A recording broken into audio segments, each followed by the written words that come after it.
Hello, stunt skiers. My name is Tristan, and I am the developer of the Stunt Ski Lite game that some of you have on your phones. Um, a few of you have emailed me over the past year about um, new levels and such, and I would love to be able to have a new release for this game because it needs a graphics update badly and it needs more levels. I kind of released it in its current state just because I don't have a lot of time. This Dead Drop Games, which is the company that released this game, Stud Ski Light, is just me. And I don't do this full time, so I have another full time job. So it makes it very difficult for me to give you guys more levels and whatnot. But my plan from the beginning was to release the level editor that I use to create the levels so that you guys can create your own levels. My grand plan eventually was to allow you to upload your levels to the Stunt Ski website, and then you could share them with people. And that way, you could just keep downloading new levels from your phone into the game. So yeah, I mean that's the grand plan. That's where I'd like to take it. But for now, I think what I'll do is I'll probably release an alpha version of this level editor so that you guys can create your own levels. There's no way currently to play them on your phone, but hopefully soon I can issue an update to allow you to do that. So for some of you that have emailed me through the website, I will give you a link to this level editor. It's a Java program, so you need to have Java installed. But that means it'll run on Mac, Linux, or Windows. So anyway, let's take a look at this level editor. So if you see in the top left corner there, we have this little skier icon, and this is simply to show you the scale that you're working at. So if we zoom in, you can see that the skier gets bigger because we zoomed in on him. And he always stays in the left. He always stays in the top left corner there, so that you always have this scale reference. So let's go back to how it was. And in order to add elements to the game, you use these icons on the left, these four icons. So the first icon, which is a bunch of straight lines, does exactly that. It allows you to add straight lines to the level. The next one, which is a bunch of curves, allows you to add curves. We have an add tree button, which lets you add the trees to the game if you desire. And finally, we have the level end button. This lets you add the endpoint of the level so that when the skier crosses the level, the game knows to end the level as long as they haven't bailed. So yeah, let's get started. So for the most part, I generally use the curve button the most because it creates these nice gentle curves in the game's playfield. So to add a curve, it consists of you creating 3 points, and then it kind of interpolates a curve between those points. So you click your start point, and then you click your middle point, and then you click your end point, and you can see that the editor has interpolated your input there into a nice, very smooth curve. And then you can see here now we have this kind of floating gray line. So this means that you can continue creating curves. So curves are always 3 points. So we already have the first point, so add your second, add your third, and now we have another nice curve. And then you can just continue to do that. So let's make a nice little jump here. Nice kicker. We've got the skier to do some, get the skier to have some good air here. So once you've done adding curves, or once you want to change to lines or change to different elements, you can right click, and there you go. And now you've created this nice little jump here. But now we need to create, let's create a transition for the skier to land on, and maybe add a tree, give them an obstacle. So now I've selected the line element. Now we can add some straight lines. So you always want to continue your level on.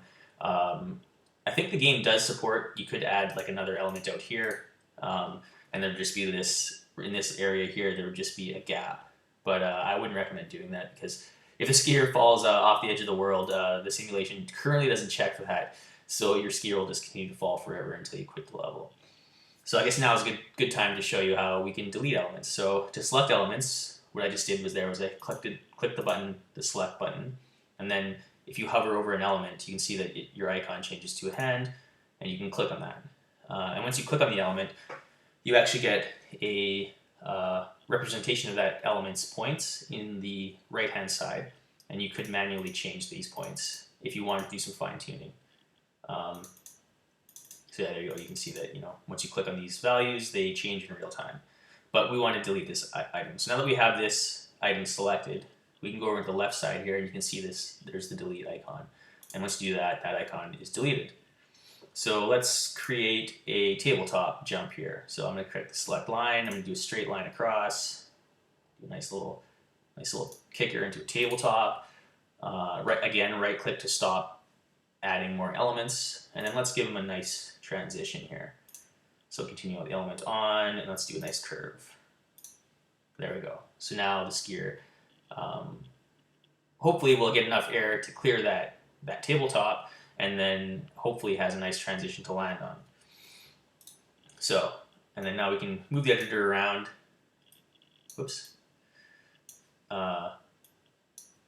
Yeah, move the editor around and you can get a better view so you can finish off your level. So you should always finish your level off with a very high point because you don't want the skier to go off the end of the world because like I said, the simulation doesn't check for that. In a future update it probably will. But so what I usually do is I always just add a nice curve at the very end just to make sure that the skier is not going to go off into the abyss. So there we go. So now we have a simple level. Looks pretty cool. But now, looks can be deceiving. Who knows how this level is going to turn out. So we want to be able to test it.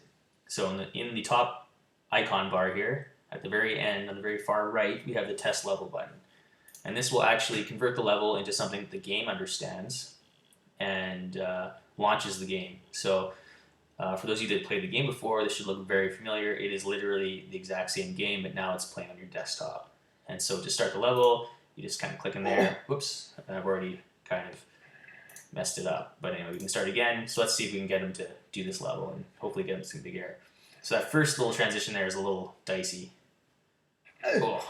But anyway, it looks like we cleared the tabletop and landed on the transition. So this level's not too bad. But let's say we can do better. Let's tweak it. So you can get out of the game in the same way that you do on your phone.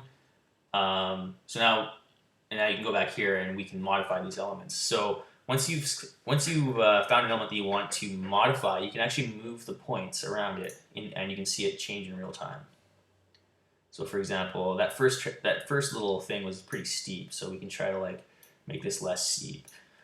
And if you have two curves that are joined together and you want them to be a very smooth transition at their join point, then you want to make the 3 points between those two curves, the joining point plus the midpoints, you want those to be in a straight line. Once those are in a straight line, then you know that you have a very smooth transition. And again, if you select this item, you can if you want to fine tune it even more than you can with your mouse, you could use the text boxes on the right.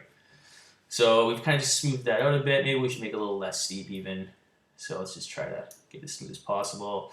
I can also explain, there's this segments over on the right-hand bar here. So in the game, curves aren't actually curves, they're just a bunch of lines that are connected together. And the number of lines that create a curve is defined by this number. So if you had a really large curve, like for example, this one's fairly large, we could probably up the number of segments that it's made up of. And if you continue it down, it's hard to see, but you can see now, once you only have 2 segments, you can see that this curve is is just basically straight lines. So like I said, that's all it is in the game is straight lines. Okay, so now we have this level. I think, you know what, let's make this give him a little more of a kick, because now I want to put a tree in here. So if you select the tree icon, and then wherever you click, it'll put the base of the tree. So let's see if we can make a jump where the skier will clear a tree. So that's as simple as that. You literally just click and your tree is there. If you want to modify your tree, you again choose the selection element, click on the tree, and over on the right you can change the variables that define this tree. So this tree might be a little bit too high for the skier to jump. So there's the height and the width. You can change the height of the trunk. And levels is the number of triangles that make up this tree. So let's take that down a bit too. And then let's try this level again. Okay, so here we go. That seems like a little better transition. Oh yeah, plenty of air. There's definitely plenty of air to finish that level or jump that tree. And so you can see now we're missing a very key component of the level. It's like we got to the end, but the game doesn't know that because we haven't defined the level end. So let's go do that. So this stop button here is what defines level end, and you can click anywhere on the, you don't have to click directly on the level, you can click anywhere, it'll just create a stop point at that point. So usually I put them somewhere near the end here so that the game knows that this is the end of the game. So now let's see if we can finish this level. Okay, here we go. Oh yeah, nice little kicker. Double back, no problem, no big deal. Do a little front flip to finish her off. And there we go. So now that we've crossed the level end and we haven't bailed, the game knows that, hey, we're successful and we got a nice little clap there. So yeah, this is what was used to create the levels, and I would love to release this to all of the fans that play this game so that you can make your own levels. And perhaps, hopefully I'll be able to do another release for the game, so give it a graphics update, and hopefully release with a ton more levels, and also the ability to download custom levels. So if you're interested in trying this is an alpha version of my editor. Please contact me through the website, deaddropgames.com, and I will send you a copy. Anyway, stunt ski on, my friends.